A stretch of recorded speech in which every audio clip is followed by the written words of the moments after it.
2. Cultural Conflict. Chalcedon Position Paper number 228, September 1998. During most eras of Christian civilization, people have seen their age as the peak of history and of culture, and with some measure of truth. However cruel and brutal an era may seem in retrospect, its basic direction and impetus have been usually promising. Its sins can be real.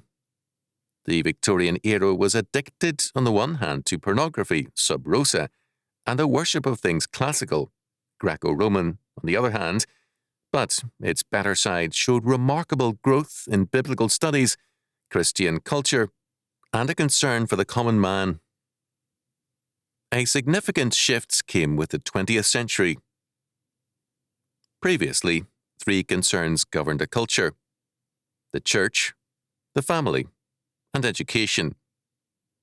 And while this latter at one time meant the university, it came in time to mean education on all levels and spheres.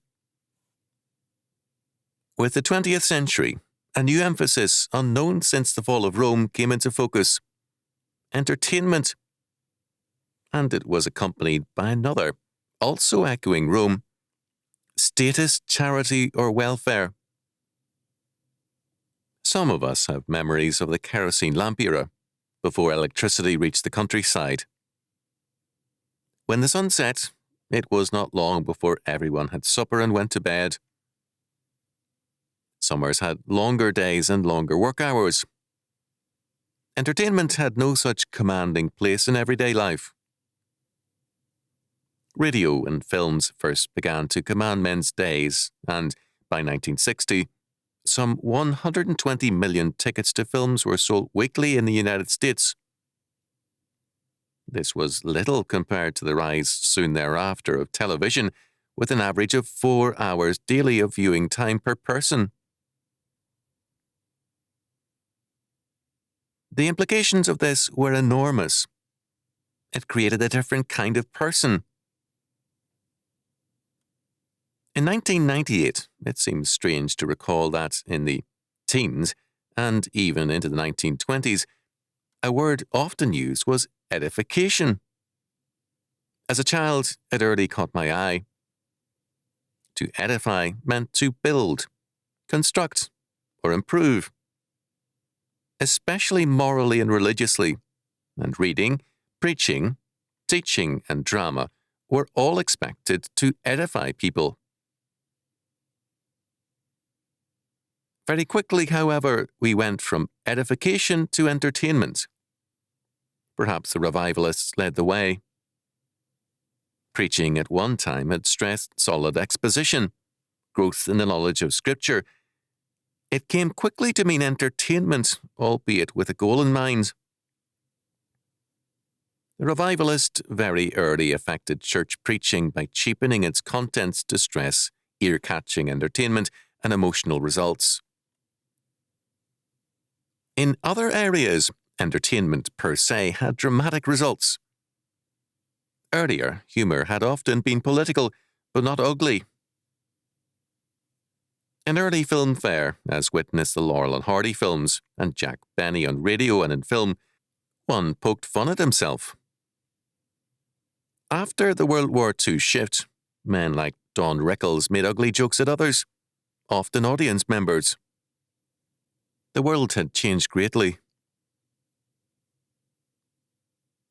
The older culture, by stressing family, church, and education, called thereby for growth and improvement. The cult of entertainment had no improvement in mind. It became increasingly sadistic. Today, Don Rickles is a somewhat mild figure compared to modern comedians and film directors. Entertainment directed against others becomes in time sadistic, and then drops all pretense at humour to stress sadism.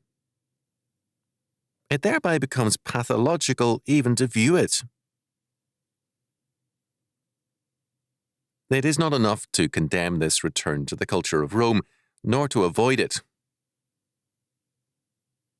We must restore the older Christian priorities of family, church or faith, and education in a Christian sense. We're seeing a major revival in all these fields, and a recent Minneapolis conference spent time in railing against all such efforts. But the best reform begins on the grassroots level, and it attacks the evil closest to home. Phariseeism, self-righteousness, marks the new culture.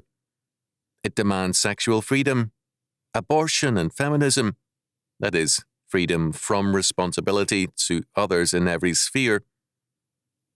It resents any call to moral accountability in any biblical sense. It is the culture of death.